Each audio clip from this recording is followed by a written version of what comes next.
like planets and stars and all of the stuff that makes up uh, creation, you.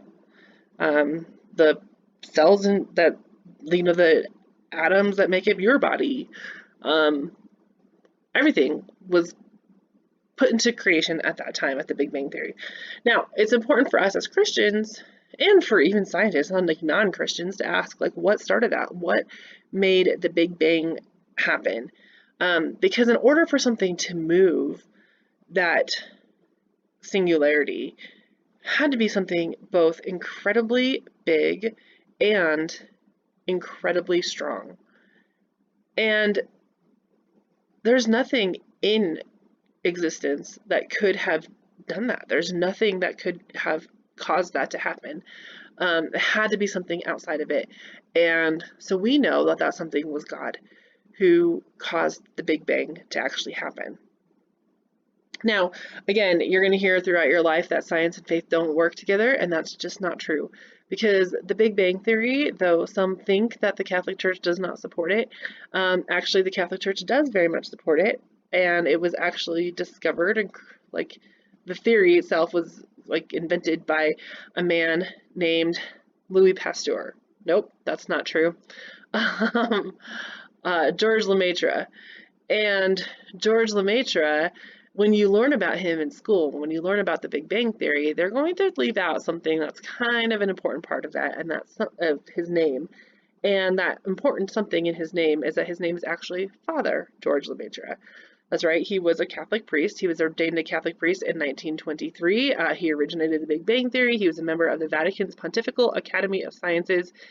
And so the church is like very much is into science and cares about science and approves of you learning science.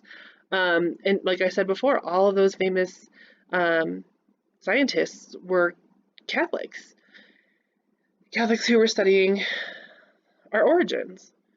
And Father, actually Monsignor George Lemaitre, is among those people. Here's a great picture of Monsignor George Lemaitre and Albert Einstein working together, literally faith and science working together. Father George Lemaitre convincing Albert Einstein that the Big Bang Theory was real. Because you know what? It wasn't a widely accepted idea for a long time. It's not, he didn't name it the Big Bang Theory. He named it something like, I can't exactly remember it, but the theory of the primeval atom, I think. And so he named it this, but that's not really what we know it as. We know it as the Big Bang Theory because Fred Hoyle, who I commented on or gave you guys a quote from earlier, was actually kind of making fun of this theory, and he was like, "What? It was just like a big bang," like just kind of making a joke. And so even the scientific community didn't really accept this at first, but as more and more research has been done on it, and more understanding has happened, they've discovered that yeah, this probably has some legitimacy, like a lot of legitimacy to it, and it's actually kind of a cool theory. So not even science really accepted this at first, and so Father George Lemaitre, had to convince Albert Einstein that this was, something to consider and probably very legitimate. And so here they are convincing each other, talking to each other about that. But like it's very obvious to us that things need like that certain types of things need a creator, things that are very specific, things that are very obvious, um, need to have a creator. Like think about Mount Rushmore, for instance. If I had told you that Mount Rushmore was created by nature, by erosion and wind and rain and water and um, all of that stuff, you'd think I was like setting you up for a joke because obviously for nature to create the images of four people who actually existed, four people who were all men, who were all Americans, and who were all presidents, the likelihood of that happening by nature is not very good. It's very obvious when we look at this that Mount Rushmore was created by a creator. Because that's just not something that nature does. Nature doesn't make things more specific. Nature doesn't build things up. Nature actually tears things down, like the Grand Canyon. Now, the Grand Canyon is beautiful. It's an amazing, amazing work of nature. It's gorgeous to see it, to be in it, to look down in it, um, all those things. But this is very clearly a work of nature. It is something that you can see that wind and rain and water have chipped away at this for many, many, many, many, many, many, many, many, many, many years, and have created it to be this Grand Canyon. Um, we can look at this picture of Mount Rushmore and see very clearly that it has a creative design. It is. It has a creative. What's the word I'm looking for? Um, I guess intelligent design, and we can look at the Grand Canyon and see that it has a natural design, and they're very different because nature tears apart. Nature doesn't make things more complex. Nature makes things more broken down. It would be like if we were to look at this painting, and if this person in the painting were to like be able to come to life somehow and say like, oh, I created myself. Like there wasn't a person who created me. Like we know that this paint isn't going to naturally land on this canvas in this style. Like we know that it has to have a creator who created it. So in small groups, you guys are going to be reading the creation stories, and there's two creation stories in scripture, and some people will say that those two stories like contradict each other because they are very different. But I want to take a little bit of time and talk about these before we actually read them and see like what are they actually trying to do? What is the purpose of these stories? And so the first creation story, neither of them are necessarily supposed to be historical documents. Like they're not necessarily historical facts. The point of these stories, the first one is definitely poetry. It's supposed to show us certain things about God. And it really wants to, it's very repetitive, you'll see. It's very, but it has very important teaching that we're supposed to understand about how God created it, but not necessarily like how, like literally how he created, because it's not telling us that, like it's not answering the question, did God really create us in 7 days? Like, was it 7 24-hour periods? Well, we don't know. And so, um, that's not the point of the story. The point of the story is to answer different questions. So when I think of this story, I kind of think of this scene from 2001: A Space Odyssey. This is just the opening scene of the movie.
Okay, so the first story of creation is so much like that. It just reminds me of like, it starts out in the darkness and it starts out in this inhospitable, like cold.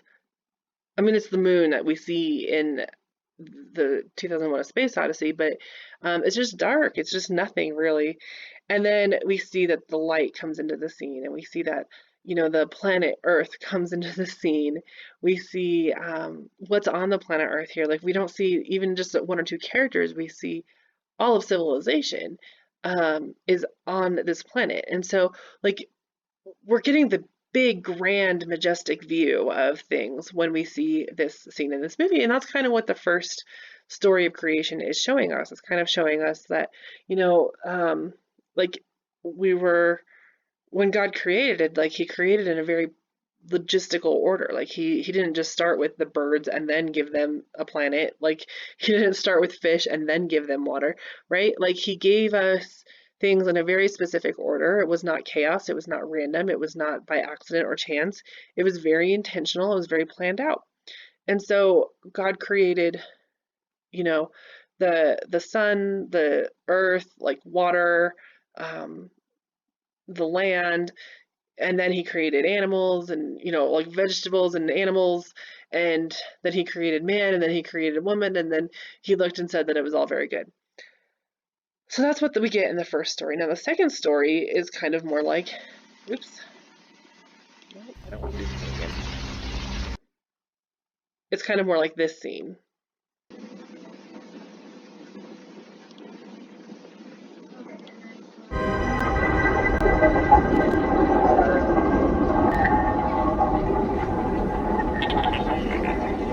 How did we get into this mess? I really don't know. We seem to be made to suffer. It's our lot in life. I've got to rest before I fall apart. My joints are almost frozen.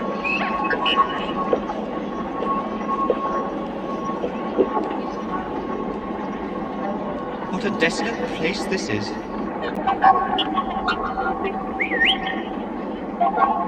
Where do you think you're going? Well, I'm not going that way. It's much too rocky. This way is much easier. What makes you think there are settlements over there? Don't get technical with me. What mission? What are you talking about? I've just about had enough of you. Go that way. You'll be malfunctioning within a day, you nearsighted scrap pile. And don't let me catch you following me, begging for help, because you won't get it.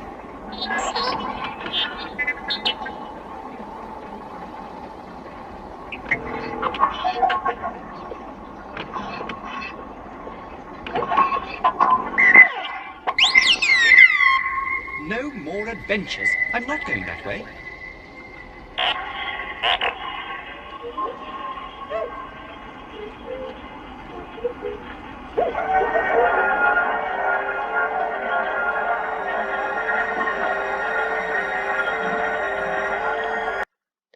Okay, so the second story is kind of more like this. It's where we get to start to know some of the characters. We get to know, in this scene, in this movie, we get to know a little bit about C-3PO and R2-D2.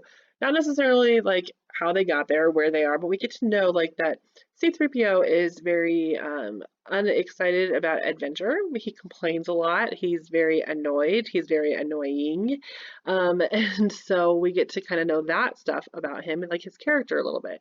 R2-D2, on the other hand, we also get to know a little bit about. He doesn't even speak in English words, but we know some things about R2-D2. Like he's kind of a little rascal, right? Like he just wants to kind of go have an adventure and have some fun. And we know that he, like,